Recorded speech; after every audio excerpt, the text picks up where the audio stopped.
Som. E graça e paz, amém? Eu sou novo, ainda aprendo, tá? Ligar o microfone. Tudo bem com você nessa manhã? Amém? Glória a Deus. Que bom estar aqui, poder compartilhar da palavra do Senhor, amém? Quero te fazer uma pergunta, iniciar a nossa palavra nessa manhã. E o pastor Eduardo me convidou essa semana e eu fiquei pensando o que eu poderia trazer até a igreja, aquilo que Deus queria que fosse ministrado. E eu sempre gosto de trazer alguns pontos de reflexão, né? Mas eu quero trazer a minha reflexão para você. Se caso Deus te chamasse hoje, a sua vida não existisse a partir desse momento, o que seria escrito na sua lápide? O que as pessoas falariam de você? Qual seria o recado que você deixou em vida para as pessoas? A pergunta crucial é: qual é o seu legado? É sobre isso que eu quero ministrar nessa manhã. Muitas das vezes nós passamos uma vida toda e de repente nós acordamos, né, e vemos que a vida passou diante dos nossos olhos. Tudo que nós tínhamos, né, passou, construímos coisas, perdemos coisas, né, construímos novamente, e assim é o ciclo de muitas pessoas e de muitas vidas, né? Mas a Bíblia nos mostra, em algumas pessoas, que algumas histórias o tempo não corrói, não é verdade? Nós podemos ver de Gênesis a Apocalipse que muitas pessoas, homens e mulheres, durante toda a sua vida, o tempo não corroeu, porque até hoje nós estamos falando de tantos homens e mulheres de Deus. Só que chega num determinado ponto que eu olho para nossa geração. Eu olho para a minha geração, eu olho para os dias atuais. E eu começo a perceber que, de repente, eu pisquei e eu trintei, né? A gente, de repente, piscou e o tempo passou, né? E depois que a gente passa aí da casa dos 18, o negócio voa de uma maneira, né, que a gente não percebe mais. Mas nós começamos a ver que as nossas vidas, numa maneira geral, nós temos um esforço demasiadamente enorme em muitas áreas. E outras áreas, nós não temos esforço algum. Do jeito que dá, tá bom. Do jeito que aconteceu, aconteceu. Mas tem algumas situações que nós precisamos gerar um esforço enorme para que algo aconteça de forma diferente. E é sobre isso que eu quero ministrar a sua vida nessa manhã. Abra sua Bíblia comigo no livro Evangelho de Lucas, capítulo de número 12, a partir do verso de número 13.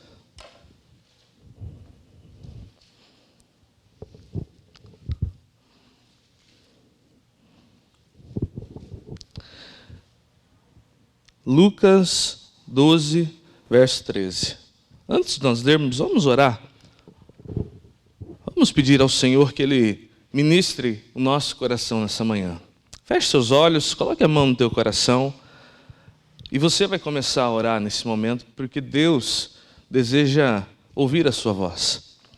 Você precisa entender, nós precisamos entender que a palavra, ela vem do altar, mas a sensibilidade, ela vem de uma intimidade entre eu e o Senhor. Por isso, peça ao Senhor nesse momento que nada possa distrair o teu coração. Senhor, em nome de Jesus, Pai, nós estamos aqui nessa manhã, não é porque, Senhor, nós entendemos que somos melhores, mas é porque, Senhor, nós entendemos que precisamos de Ti. Por isso, Pai, eu peço agora que o Senhor venha liberar sobre este lugar os teus anjos ministradores, em nome de Jesus. Pai, também eu quero repreender toda distração, Paizinho querido, toda falta de atenção, em nome de Jesus, toda resistência humana, resistência espiritual. Pai, nós oramos nessa manhã porque nós cremos, ó Deus, que o Senhor tem algo profundo para nós. Nós sabemos, ó Pai, que o tempo é do Senhor e as nossas vidas também pertencem a Ti e queremos estar, Senhor, alinhados com o Teu projeto. Por isso, ó Pai, fala conosco da maneira que o Senhor deseja, para que então possamos, ó Deus, ser, ó Paizinho querido, tudo quanto o Senhor tem para nós nesse tempo. Pai, eu te peço que o Senhor possa estar nesse momento fluindo como rios de águas vivas neste lugar. E no nome de Jesus, nós possamos, ó Deus, sair daqui totalmente transformados, motivados por uma finalidade. Em nome de Jesus, amém.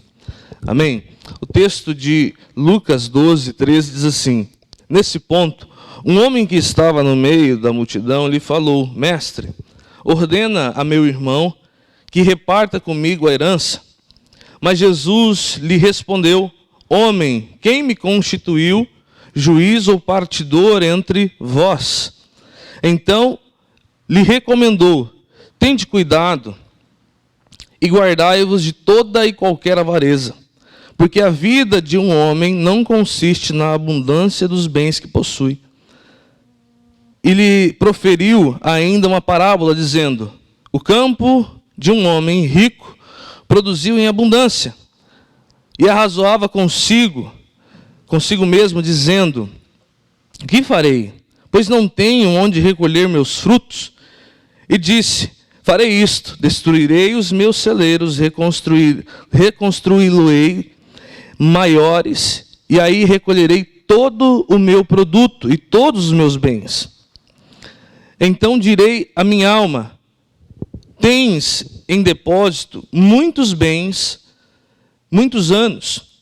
Descansa, come, beba e regala-te. Mas Deus lhe disse: Louco, esta noite te pedirão a tua alma, e o que tens preparado, para quem será?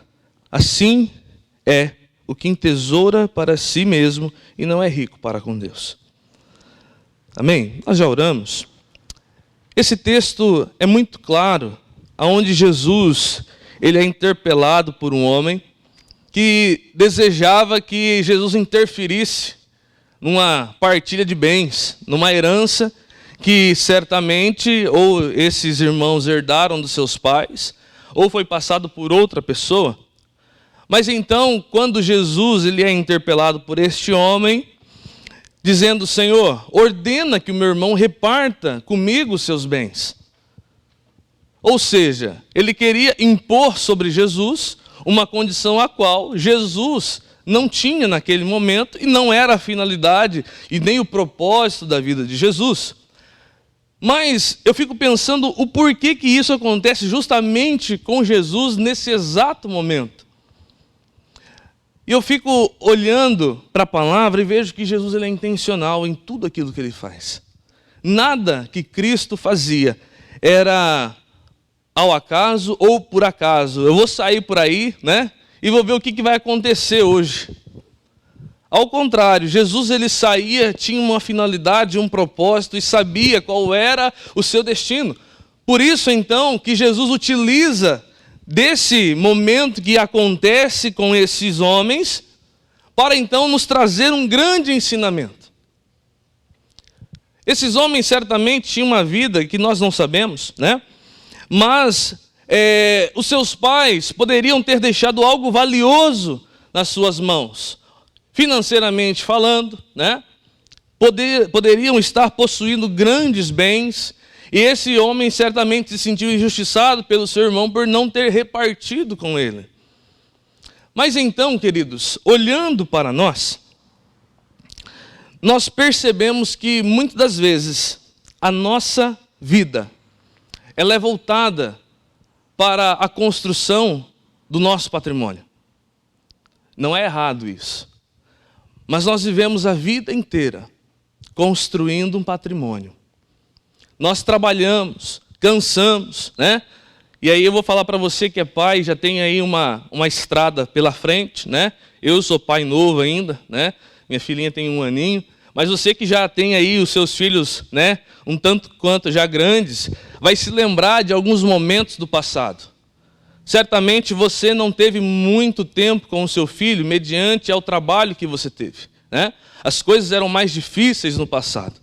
Mas eu vou trazer um outro tipo de pensamento. Por exemplo, quem foram seus bisavós? O que seus bisavós construíram? Qual era a geração deles?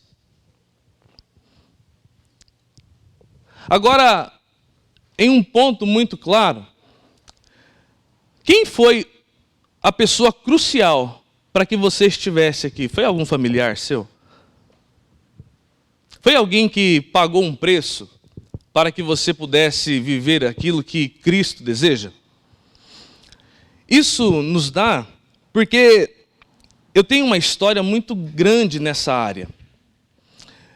Esses dias eu conversando com a minha mãe, falei assim: mãe, de onde tudo isso surgiu? E ela foi começar a me explicar. Falou assim: filho, nós somos cristãos porque o meu pai se converteu e o pai dele se converteu. Falei assim: tá, e quem eram essas pessoas? Eu não conheci meu bisavô e tive pouco tempo com meu avô. Mas o meu avô, ele era um crente da Presbiteriana do Brasil, e aquele crente raiz. Sabe, pastor? A escola dominical dele durava 5 horas.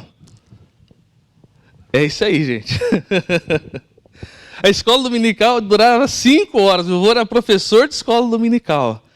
E eu falava assim: mãe, como é que era isso? Ele falou assim: filho, não tinha conversa com seu avô. Eu falei: então me explica mais, eu quero saber. Ele falou assim: a devocional do seu avô, ele começava às 5 da manhã e terminava às 7, todo dia. Eu falei: como que isso acontecia, gente? Né? Falei: gente do céu. Ela falou assim: pois é, nós tínhamos 12, 13, 14 pessoas em casa. E nós tínhamos uma história. Todos os dias, nós acordávamos de manhã, pegávamos a palavra, cantávamos 5, 6 hinos, meu pai pregava para a gente, e a gente ia para a lavoura, tinha os cultos dominicais, tinha toda uma história, e nós estávamos ali, firme, e não podia dormir, não podia encostar, não podia pestanejar. Falei assim: e os cultos? Falei: a gente morava 15 quilômetros da igreja. E a gente ia a pé e de carroça, todo domingo. Todo domingo a gente ia, ficava o dia inteiro lá, e depois, quando voltava, era noite já. Sabe por que eu estou contando isso para vocês? Porque muitas das vezes, querido, nós não temos uma experiência que marcará as próximas gerações. Se nossa vida acabar nesse momento, o que vão dizer de nós? Você pode entender que a sua vida tem um legado que é diferente de herança. Você pode construir um patrimônio, deixar para os teus familiares, mas isso um dia vai se acabar e vai se perder, e a tua história? E quem você foi? E o que Deus fez na sua vida? Eu estou falando de algo que é concreto para que você possa despertar nesse tempo e entender, queridos, que Deus deseja que nós tenhamos de fato algo profundo para que as nossas próximas gerações conheçam esse Deus poderoso. O grande fator é que eu olho para a geração de hoje e eu vejo um enorme desperdício de força e de tempo. Se você pegar qualquer pessoa durante a semana e falar: como é que foi a tua semana? Como é que está sendo? Corrida, pastor. Aí você pergunta para ela: como é que é esse corrido? De fato, querido, o tempo continua sendo o mesmo. As coisas continuam sendo as mesmas, o horário continua sendo os mesmos. Acontece que nós enchemos tanto a nossa agenda, enchemos tanto o nosso dia a dia, que nós achamos que a correria vai fazer eu ter uma vida melhor.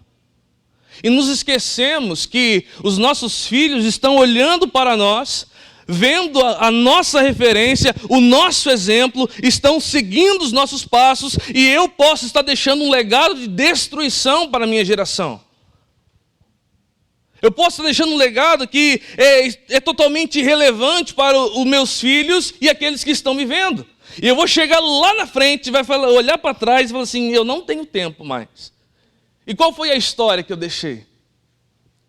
O que foi que eu construí? Jesus, ele olha diretamente para isso, né? Na vida desses homens aqui, e o verso de número 15 vai dizer o seguinte: então lhe recomendou: tende cuidado e guardai-vos de toda avareza, porque a vida de um homem não consiste na abundância dos bens que ele possui.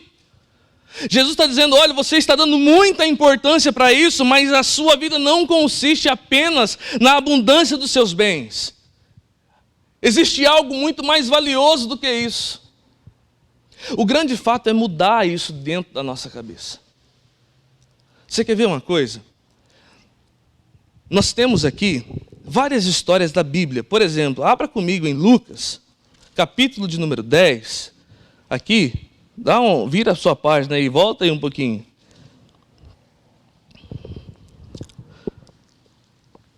Lucas 10, 38, nós vamos ver a história de duas mulheres. Quais são elas? Marta e Maria. Se a Bíblia tratasse de apenas de Marta e Maria por apenas esse capítulo e versículo, quem seriam essas duas mulheres? Maria, a que vai aos pés de Jesus, e Marta, aquela que se preocupa com o que não é necessário.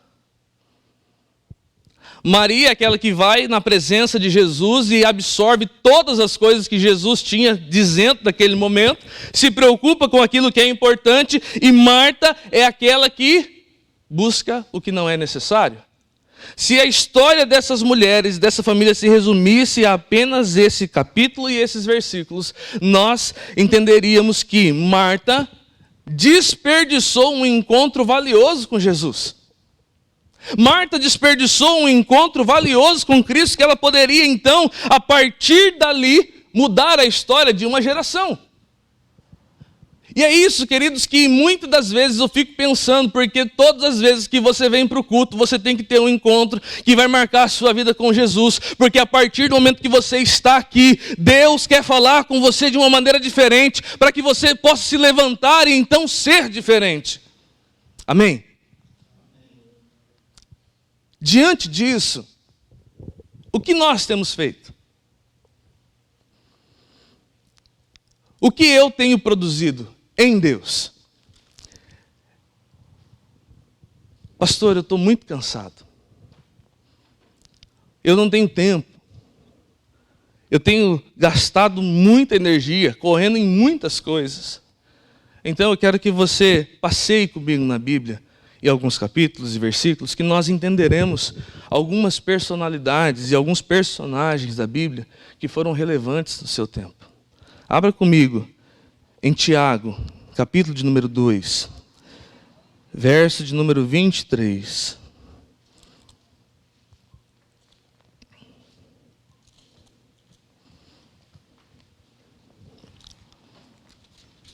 Tiago 2, 23, diz assim: e se cumpriu a escritura, a qual diz, ora, Abraão creu em Deus, e isso lhe foi imputado para a justiça. Foi chamado amigo. Quem que você conhece que foi chamado de amigo de Deus, a não ser Abraão? Quem que você conhece na história que pode ter esse título de relevância, ser amigo de Deus?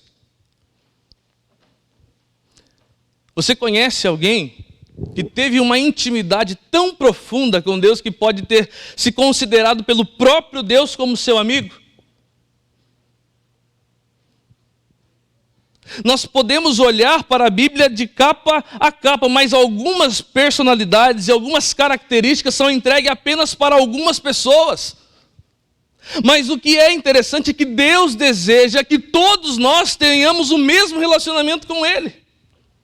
Olha que profundo, queridos, nós podemos ter o mesmo relacionamento que as personagens bíblicas. Nós podemos ter a mesma relação com Deus. Agora, qual é o propósito de vida que você tem levado hoje? Qual é a força que você tem gastado hoje, gerado em outras coisas? Quando eu falei aqui o exemplo da minha família, eu conheci Cristo através da minha mãe. Meu pai não era cristão e ele se converteu através da minha mãe também. Mas tudo isso veio, né, porque alguém lá no passado decidiu entregar a sua vida para Cristo. Alguém lá no passado decidiu falar assim, olha, a partir de hoje eu vou transformar a minha geração. Eu não conheci meu bisavô e eu vivi pouco tempo com meu avô. Eu vivi 14 anos só com meu avô. Eu era criança quando ele faleceu.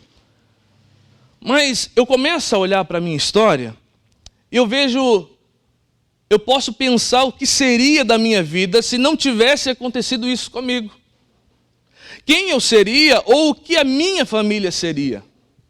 Aí então eu começo a olhar para a geração da minha mãe, dos meus tios, né? Nem todos conhecem a Cristo, nem todos decidiram ter uma vida com Deus. Apesar de todo o esforço que meu avô teve, nem todos conseguiram levar a sua vida com Cristo adiante. Mas aí eu começo a perceber algumas conversas no ar, né? Eu começo a perceber umas conversas no ar. Todo mundo tem um grupo da família, aqui também, lá em casa também tem. Aí eu percebo algumas conversas no ar quando geralmente chega próximo de algumas datas, né?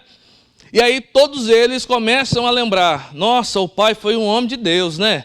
O pai orava pela gente, o pai buscava, o pai fazia, o pai louvava, o pai cantava, né? E tudo isso aconteceu debaixo dos nossos olhos. E aí então eu começo a ver algumas coisas acontecendo. Falo assim, nossa, a gente não aproveitou.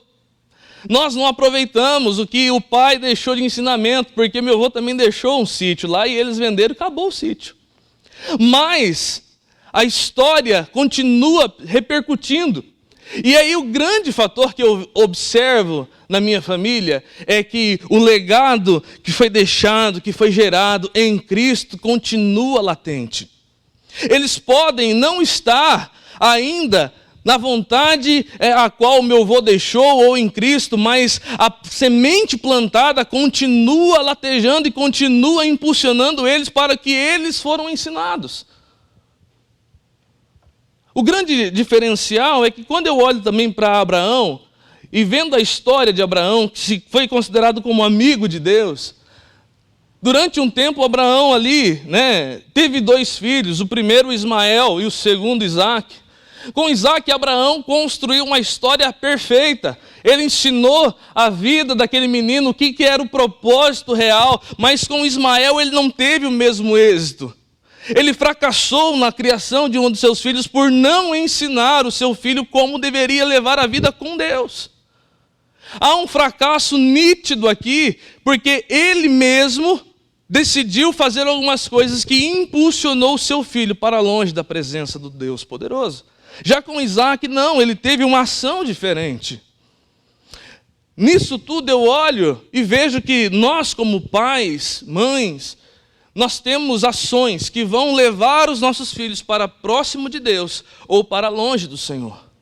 Todas as vezes em que eu penso, eu olho para minha filha e penso, falo assim, Deus, como que eu vou criar essa menina no mundo que está hoje? Eu preciso de muita sabedoria, né?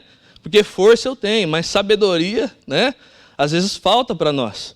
A gente acha que tudo se resolve mesmo na força, né? Eu vou conseguir, vamos vencer e vamos para cima. Aí eu olho para o mundo que eu estou vivenciando e, queridos, eu sou um precursor desse mundo e eu preciso construir um legado para deixar para minha filha. Eu preciso construir uma história e ser um participante nesse mundo, na construção de um mundo diferente, através do Evangelho, porque é esse mundo que eu vou deixar para ela. Em Cristo, nós conseguimos mudar a história. Eu não posso, queridos, em nenhum momento, olhar e transferir essa responsabilidade e falar assim, não, Deus deu, Deus vai cuidar.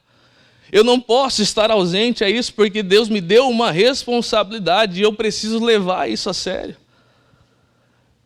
Homens e mulheres de Deus tiveram, durante toda a sua existência, uma responsabilidade de levar o nome de Deus de uma forma tão intensa e profunda que são lembrados até hoje. Se por acaso algo acontece conosco e a nossa vida já não está mais nesse mundo, eu queria ser lembrado por alguém que levou o nome de Cristo. Né? Pastor Tiago, né, faleceu. Aquele da Brasília? Aquela da Brasília Branca? Que caiu a roda aquela vez. Isso, é. Às vezes a gente tem lembranças assim das pessoas, querido. Às vezes nós lembramos de coisas que não são relevantes. Você começa a pensar agora que muitas coisas podem ser diferentes na sua vida. Amém? Você pode ter uma história diferente a partir de agora. Amém? Você pode ser alguém relevante na vida dos seus filhos, dos seus familiares, dos seus amigos, mediante a tua decisão de viver um evangelho genuíno. Amém? Diante disso, nós vemos também outras histórias. E eu peço que você abra comigo a sua Bíblia em Juízes.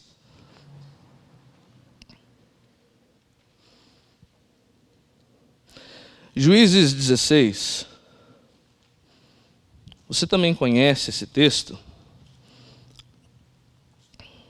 Juízes 16, verso 30. Perdão, verso 28. Amém?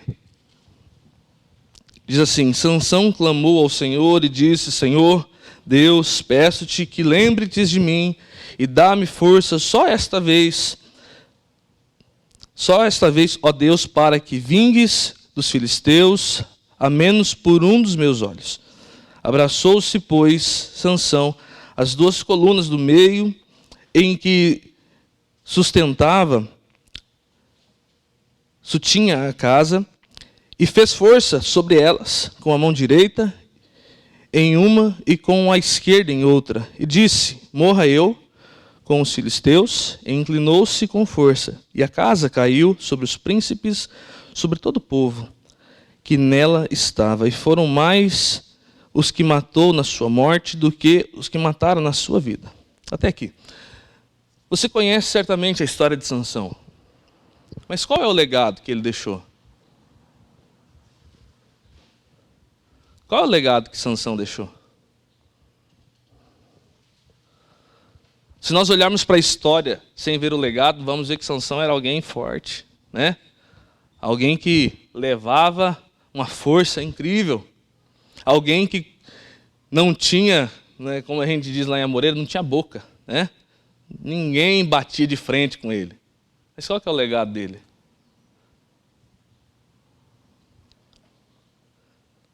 A história é legal. Construção de uma história bacana. Mas o legado de Sansão é um legado de destruição. Ali ele tinha um voto com Deus, algo que ele deveria honrar. E quando ele dormiu, tudo aquilo que ele tinha construído caiu por terra. Nós vemos que nós vamos bem até um momento das nossas vidas, assim como Sansão. Vamos bem, temos uma clareza, temos algo, um caminho correto, um caminho certo, mas em alguns momentos nós damos uma fraquejada. Em alguns instantes, nós olhamos para fora, olhamos para a janela, olhamos e vemos que eu posso viver uma vida melhor. Eu posso viver uma vida diferente.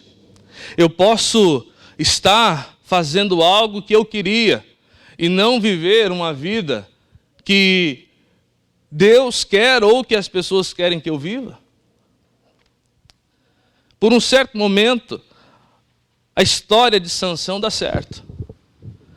Mas por um outro momento, a sua história dá totalmente errada, o seu projeto, o seu plano dá totalmente errado e ele acaba morrendo de uma forma frustrante.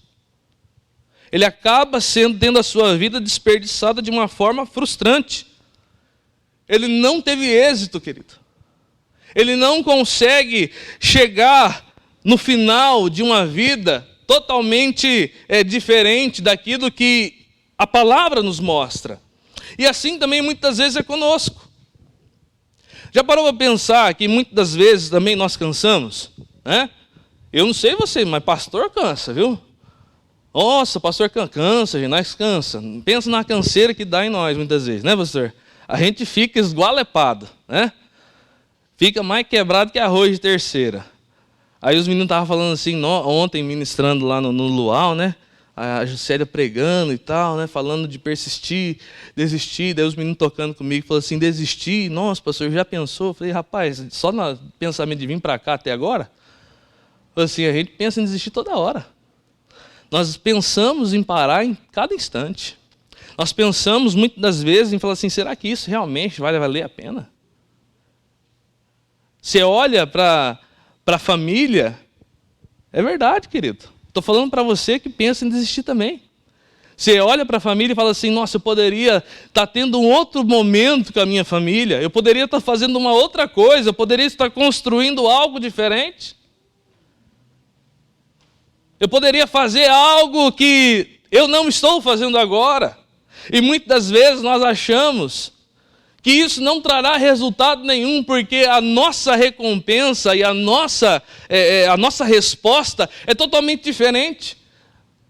Nós, como pastores, plantamos uma semente no coração da igreja, insistimos com pessoas para, de repente, ela falar assim para nós, não quero mais, pastor, muito obrigado, mas não quero nem que o senhor me visite.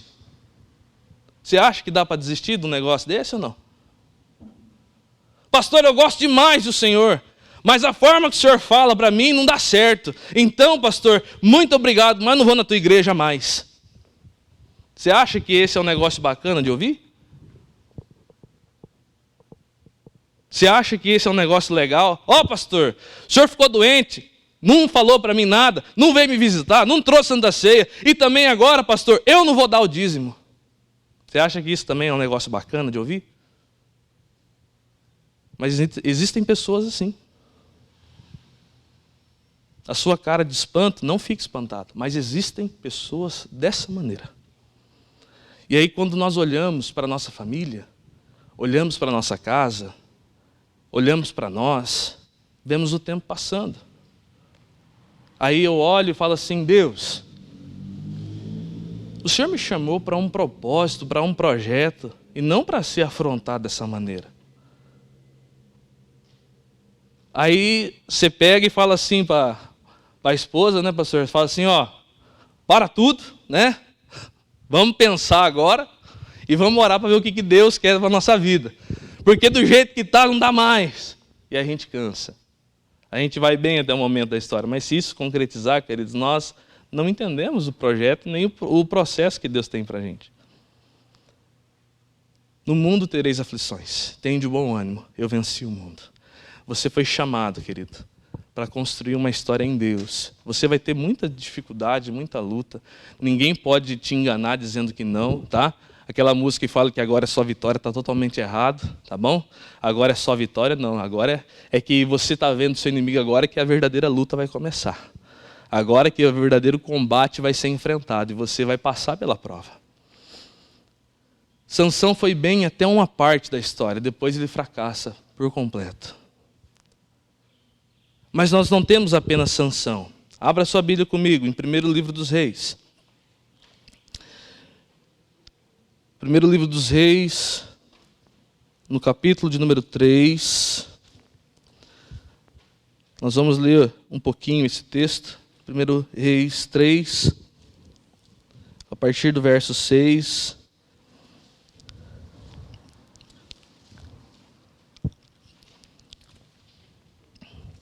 Nós vemos agora uma outra personagem bíblica, uma outra personalidade, um personagem bíblico, que tem um legado também diferente. A Bíblia diz assim, respondeu Salomão, de grande benevolência usaste para com teu servo Davi, meu pai, porque ele andou contigo em fidelidade, em justiça, em retidão de coração perante a tua face. Mantiveste-lhe esta grande benevolência e lhe deste um filho que assentaste no trono, no seu trono, como hoje se vê. Agora, pois, ó Senhor, meu Deus, tu fizeste reinar o teu servo em lugar de Davi, meu pai. Não passo de uma criança, não sei como conduzir-me.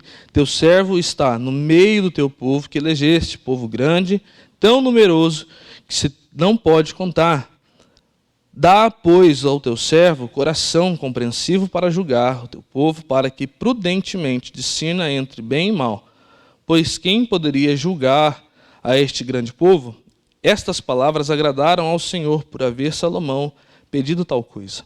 Disse-lhe Deus, Já que pediste essa coisa, não pediste longevidade, nem riquezas, nem a morte dos teus inimigos, mas pediste entendimento, para discernires o que é justo. Eis que faço segundo as tuas palavras. Dou-te coração sábio e inteligência, de maneira que antes de ti não houve teu igual, nem depois de ti haverá. Também até o que não me pediste eu te dou, tanto riqueza como glória, que não haja teu igual entre os reis. Por todos os teus dias, se andares nos meus caminhos e guardares os meus estatutos, os meus mandamentos, como andou Davi teu pai, prolongarei os teus dias. Nós conhecemos Salomão diante de um legado de sabedoria, né? Quem era o rei Salomão? E aí nós podemos, tecer várias coisas aqui. Homem sábio, homem mais rico, poderoso de toda a história. E nós vemos que a oração de Salomão muda completamente o seu destino. E aí é um paralelo que nós traçamos conosco. Muitas vezes estamos diante de uma situação que podemos mudar a nossa história, mediante a situação que enfrentamos. Salomão, ele assume o reino ainda criança, mas não tinha a orientação necessária, não tinha a maturidade necessária para poder enfrentar os desafios. E aí, queridos, por mais que você possa ter experiência, por mais que você possa ter uma certa idade, vai chegar momentos em que nós teremos que tomar decisões que nós não estaremos preparados para tomar. Vai chegar situações que você vai olhar e falar assim, meu Deus, o que é isso? E isso acontece, não é longe de nós, mas sim próximo de nós. Próximo dos nossos familiares, próximo da nossa casa, no nosso ambiente de igreja, em todos os lugares, né? E às vezes as decisões que tomamos revelam muito de quem nós somos. As decisões que eu tomo mediante aos problemas mostram demais quem eu sou. Eu posso ser alguém reconhecido de Deus, ou conhecido por Deus no meio do povo mediante a uma decisão correta, a uma decisão de sabedoria, uma decisão que vem de Deus. Mas ao passo que se eu não tiver esse ímpeto, assim como Salomão teve de falar assim, Deus, eu estou diante de um povo numeroso e tudo que eu vou fazer, vai ser difícil. Vai ser situações que eu não tenho a imaginação. Por isso eu te peço que o Senhor me auxilie. Diante de tudo isso, queridos, nós vemos que tanto Abraão, e aqui nós pulamos agora para Salomão, a oração desses homens mudaram algumas coisas durante as suas gerações. Salomão depois tem ali as consequências de alguns atos que ele toma, mas o que nós podemos focar ande com Deus. Traga o Senhor para próximo daquilo que você está fazendo. E se aquilo que você está fazendo não agrade ao Senhor, fuja daquilo que está fazendo e vá para a presença do Pai. Salomão poderia ter pedido qualquer outra coisa, assim como a palavra nos diz, assim como mostra aqui. E aí, queridos, nós passamos uma vida inteira, e é essa que é a realidade. Nós passamos uma vida inteira tendo uma oração? Muitas vezes não. Muitas vezes, quando nós vamos orar, Deus até olha e fala assim, olha lá, vem pedir de novo. Vem pedir mais uma vez. Jesus, vem cá, que ele vai pedir. Vem aqui para você aguentar isso comigo. E nós, querido, não temos uma história de construção de relacionamento íntimo e pessoal com Deus, porque nós colocamos muitas coisas na frente. Nós colocamos muitos obstáculos, porque existem coisas nessa terra que nós elencamos como prioridade para nós. E nós achamos que o nosso trabalho, a nossa vida secular, tudo que acontece conosco lá fora é mais importante do que a minha vida com Deus. Você se esqueceu, queridos, que aquele que te fez tem o desejo e o prazer de estar com você todos os dias. Nós nos esquecemos do íntimo, do secreto, que é estar com o Senhor. E aí você pode fazer várias coisas na igreja. Você pode pregar, você pode ter ministério, você pode fazer qualquer coisa, queridos. Você pode estar elencado em tantas outras atividades, mas você sabe que nunca vai ter uma intimidade com Deus, porque você ligou um botão automático e segue no ativismo, fazendo um monte de coisa. Você canta no louvor, você prega na igreja, você dá aula de tantas coisas, mas a sua intimidade está comprometida porque você não tem um coração reto.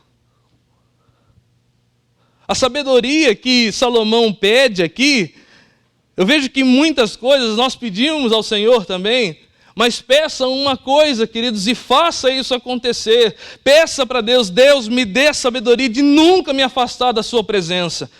Nunca. Nunca eu quero sair fora daquilo que o Senhor tem para mim, do que o Senhor tem preparado para a minha família, porque há um momento assim a minha vida pode sumir dessa terra e eu não construí nada, não deixei nada preparado para a minha próxima geração, e eu simplesmente vivi alguma coisa que não tem relevância. Você está conseguindo me entender? Você está conseguindo me entender que não tem tempo mais para a gente perder tempo com coisas que são superficiais? Eu não venho na igreja mais. Briguei com aquela pessoa, não vou mais na igreja. Superficialidade. Não vou na igreja mais porque o fulano não está mais lá. Superficialidade. Eu não parei de querer essa vida de crente, de igreja. Eu não quero mais saber disso. E aí, queridos, quando nós vamos olhar, a raiz dos problemas nunca é o Senhor. É sempre problema conosco, problema com as nossas vidas, problema existencial, é crise com outras pessoas, é isso. E o João falou um negócio aqui que foi crucial. É os pequenos problemas. As pequenas situações. Não é nada de grave, não é nada de nossa, mas é pequenas coisas. E aí, queridos, o diabo, ele descobriu uma maneira muito clara no povo cristão, que é infiltrar as pequenas coisas até te levar ao cansaço. Infiltra as pequenas coisas até te levar ao cansaço. A hora que você cansar, aí você sai daquilo que você estava vivendo no projeto inicial. Você cansou, você saiu, você desistiu de construir um legado com Deus. E aí você pensa na primeira coisa que vem na tua cabeça, que ele joga para você: vou sair da igreja. O problema nunca foi sair da igreja ou estar na igreja. O problema sempre foi as pequenas coisas que eu não conseguia administrar, porque em um momento, assim como Sansão, eu saí do foco. E aí as coisas desandaram. Ou, como eu digo, descambaram. Você está descambado? Não. Não deixa isso acontecer com você. Eu quero olhar lá na frente, lá no futuro, olhar para trás e ver a história de cada um de nós de uma maneira diferente. Lembra do irmão fulano? Lembro. Que propriedade, que palavra, que transformação. Eu me lembro de um dia que essa pessoa orou e outra pessoa foi curada. Foi um negócio de Deus divino. Você consegue perceber agora? E aí eu te pergunto, quanto tempo que você não ouve a notícia dessa? Que fulano orou e fulano foi curado na mesma hora. Você quer ver uma coisa? A Cecília, esses tempos atrás, estava com febre e diarreia, né? Não estava tendo vômito, mas é uma febre que não cortava. Não cortava de jeito nenhum. E levamos 2 vezes no médico e nada. Eu falei assim: amor, nós não sabemos o que está acontecendo com a Cecília. A única coisa que foi diagnosticada nela era uma baixa no ferro, né? Ela estava com uma anemia leve, né? A menina come e falei: como é que você está com anemia, filha do céu? Tudo que dá na sua mão você rói, né? Parece um ratinho. E os braços da gente testificam isso, né? Se você pegar ela 1 hora e ficar ali 5 minutos, parece que ela pesando 1000 quilos. De tão chumbinho que ela está. Aí eu num momento assim, ela começou a ter um pico de febre, começou a esquentar a temperatura dela. Aí a Maiara entrou em desespero, falou: Tiago, a gente não sabe o que vai fazer, ela está com 39 graus de febre. Falei: então vamos orar, porque nós deveríamos ter feito isso primeiro. A gente levou em tudo médico, quanto é tipo de coisa, e esquecemos da primeira coisa. E foi nessa semana que eu tive essa crise. Como que eu vou mostrar? Como que eu vou deixar minha filha, esse mundo e e aí um monte de coisa na cabeça, né? Aí Deus ministrou meu coração.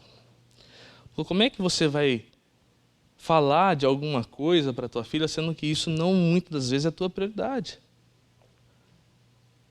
Você precisa mostrar a realidade de como que é. Eu falei assim: Deus, o Senhor me perdoa. Porque muitas das vezes nós achamos que a oração tem que ser em último caso. E nós jogamos lá para o final. A gente corre com remédio, corre com tudo quanto é tipo de coisa. E aí então eu falei assim: Deus, o Senhor me perdoa. Eu falei assim: amor, traz a Cecília, eu estou aqui fora, traz ela aqui. Eu peguei o óleo, peguei a Cecília e falei assim: Deus, se essa enfermidade o Senhor está utilizando para fazer com que eu ajuste a minha visão, eu te peço perdão. Mas eu quero que o Senhor agora venha cessar ela também, porque eu entendi.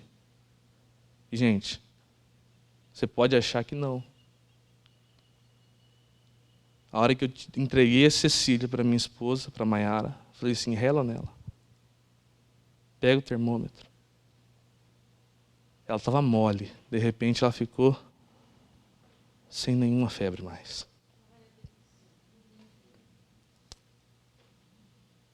Ela estava mole na cama, mas largada. De repente ela começou a andar ali, brincar.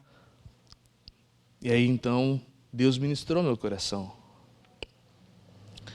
A gente prega muito para fora, fala muito para fora, olha muito para lá, mas aqui dentro a gente tem um descuido. Por isso que o nosso legado, ele tem que ser levado a sério. Porque quem está mais nos percebendo, olhando para nós, é a nossa casa. E a gente leva, querido, muito costume. Eu lembro que lá em casa, na minha casa, nós somos em 4 pessoas, né? Na minha família dos meus pais. Eu, meu irmão, meu pai e minha mãe. Pensa, 3 homens para essa mulher dar conta. Aí depois chama a mulher de histérica, louca, né? Pensa numa dificuldade, porque 3 negros, né? Minha mãe fazia formas e formas de pão que durava no dia. O negócio era feio, rapaz. E aí ela olhava pra gente e falava assim: vocês têm que me ajudar, vocês têm que colaborar comigo, pelo amor de Deus, eu não aguento mais, né? Aí eu falo assim pra minha mãe hoje: mãe, a senhora tem que me receber um galardão gigante, né? Porque não é fácil, não. Nem ninguém assim para poder dividir essa carga contigo, mãe. Ela falou assim: pois é. Ela fala assim: aí você fica puxando o saco do seu pai, né? O bom é seu pai, eu não. Na brincadeira. Mas a gente tinha lá em casa, né? A minha mãe, ela sempre mantinha, né, a casa organizada, tentava ajeitar daqui e dali. E era muito comum, quando algo saía fora, algo ficava fora do contexto, aí de repente você só escutava o grito, né? Uma vez eu deixei o ferro ligado, esqueci o ferro ligado em cima da cama, e de repente, né, ela falou assim, lá de fora, de uma forma bem suave, lá de dentro de casa, eu lá fora: quem foi que esqueceu o ferro ligado? Agora vai apanhar com o fio do ferro. Aí meu irmão olhou para mim e falou assim: corre. Falou: corre, rapaz, mas corre longe. Corre, porque se ela perguntar, eu sei que foi você. E o irmão negocia com a gente, né? Põe a gente na furada, né? Eu sei que foi você, né? Então corre. Corre. E aí eu, né? Aí quando eu fui para São Paulo, na faculdade, eu dividia quarto com o pastor Jonathan, que está aqui em Paysandu, né? E morava eu e ele.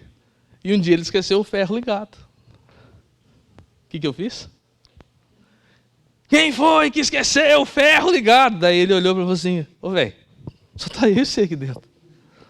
Se não foi você, fui eu. Aí eu briguei com ele falou, calma. Eu falei, não, velho, esse aqui é uma herança. É uma herança que eu recebi, né? São algumas coisas que ligam o nosso gatilho. Nós levamos isso, queridos. Mas nós precisamos levar coisas que também são relevantes, são boas, né? E são histórias que você tem aí várias na tua casa. Você é assim como eu, uma cópia do seu pai e da sua mãe. Mas nós vemos, biblicamente, que nós temos algo mais profundo a ser levado, né? Aí quando eu olho para a história dos meus familiares, a vida dos familiares do meu pai não conhecia Jesus, né? Meu pai se converte, né? Vem de uma família com um grau de espiritualidade muito alto, né? Muito sério. Meu avô, ele era, né, benzedor e católicos, todos eles, né? Mas meu avô tinha esse outro lado também. E então, quando meu pai conhece minha mãe, há um conflito espiritual muito grande, né? Meu pai se converte muitos anos depois do casamento. E o que eu tenho levado disso tudo é a perseverança da minha mãe em oração. Porque foram 10 anos de oração até que meu pai se convertesse, né? E ainda ela brinca com a gente, ela fala assim, não, o Toninho não se converteu, né? Ele ficou apaixonado pelo pastor Marquinhos, né? Que o pastor ia lá visitar meu pai falou assim, que homem legal, nem parece crente, né? Olha que bacana, é verdade, gente. Que homem legal, nem parece que é crente, nem parece que é pastor. E aí, então, criou um relacionamento, assim, de uma amizade que é levado até hoje, né? Mas tudo isso foi fruto de alguém que orou não só naquele momento, e assim teve outras pessoas, mas também de uma geração que veio se comprometendo a pagar o preço. E aí, queridos, nós olhamos na oração de Salomão e vemos que ele cita dessa forma Davi como a sua referência. Porque Davi é a próxima pessoa que nós vamos falar, e eu já estou encerrando, para que você possa orar comigo, né? Abra em Atos, capítulo de número 13, e esse é o último texto que nós vamos ler. A partir do verso 20, nós vamos ler 2 versículos, né? Salomão cita Davi, Atos 13. Aí, pastor, também estou no livro dos Atos, hein, pastor? Atos 13, 20, diz assim: vencidos cerca de 450 anos, depois disso, lhe deu juízes até o profeta Samuel.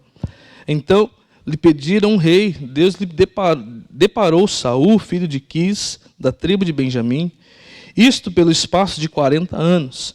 E tendo tirado a este, levantou-lhes o rei Davi, do qual também, dando testemunho, disse: achei Davi, filho de Jessé, homem segundo o meu coração, que fará toda a minha vontade. Nós vemos também sobre a história de Davi muitos acontecimentos, né? Talvez você possa estar pensando, assim como eu, você deve estar pensando, nossa, mas todos esses homens que você citou, pastor, todos eles têm falhas? Tem. Todos eles têm erros? Tem. Assim como nós. O dia que você vê alguém perfeito, é na hora de colher. Nós temos, queridos, uma história que ela vai sempre estar alinhada a erros e acertos. Mas o que eu quero dizer para você é que você não pode desistir. Você não pode ficar para trás. Você não pode, de repente, olhar e falar assim, isso tudo que eu estou fazendo não vale a pena. Porque grande e certo vai ter momentos que nós olharemos para nós mesmos e vai perguntar. Pergunte para você, valeu a pena? Está valendo a pena? Tudo isso que eu estou vivendo, tudo isso que eu estou fazendo? A gente só sabe daquilo que vale a pena depois que passa. Depois que nós vamos ver a trajetória lá na frente. Durante o percurso, durante a caminhada, a gente só consegue analisar o que está sendo feito nesse momento. Mas se Davi tivesse desistido Abraão, Salomão e tantos outros, os discípulos, né, tivessem desistido de todo o projeto, percurso e a história, legado que eles estavam construindo, eu fico pensando, Deus não iria deixar de fazer a sua obra porque Ele não precisa de nós, Ele usa a gente, né, por misericórdia, não é verdade? Mas essas pessoas poderiam não ter conhecido um Deus que transforma. Poderiam não ter conhecido a peça principal da nossa existência, que é o Senhor. Por isso eu falo para você, vale a pena? Pastor, assim como o senhor disse aqui, vale a pena ser afrontado desse jeito, queridos? Quando eu olho para toda e qualquer afronta, injustiça, eu penso da seguinte forma: quem me chamou foi o Senhor. E aí Jesus ele diz aos discípulos, olha, não é o servo maior do que o seu Senhor. Se me perseguiram, te perseguirão também. Se me odiaram, te odiarão também. Mas haverá um momento em que você será recompensado, porque grande é o galardão nos céus, daquele que permanece até o final. Amém? Vamos colocar em pé, vamos orar.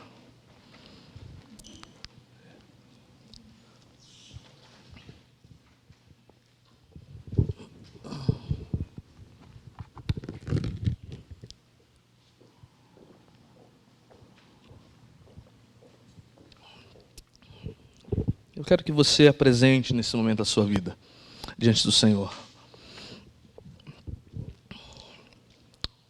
O ministério vai tocar um louvor aqui,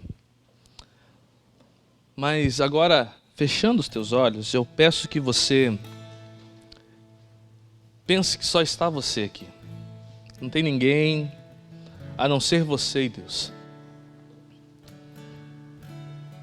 Eu não sei quais foram os desafios que a sua vida fez com que você talvez se endurecesse em um dado momento, em um certo ponto.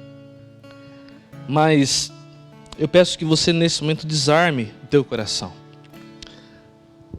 Se tudo aquilo que eu disse nessa manhã, de tudo aquilo que eu falei, nada você puder aproveitar, então eu quero que você possa olhar para aquele que te fez e pergunte, fala assim, Senhor, de tudo que o pastor falou hoje aqui, a minha vida está valendo a pena? Quem vai te responder não sou eu.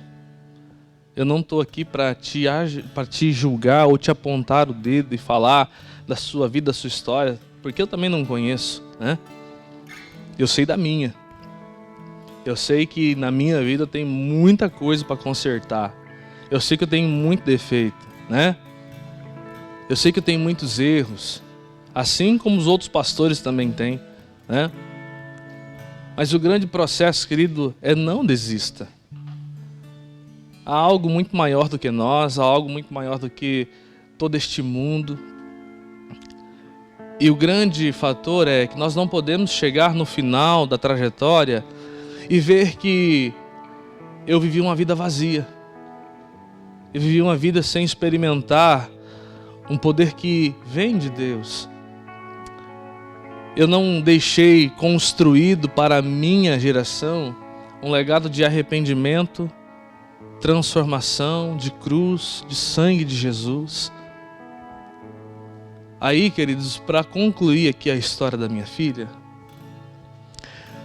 Deus disse da seguinte forma para mim.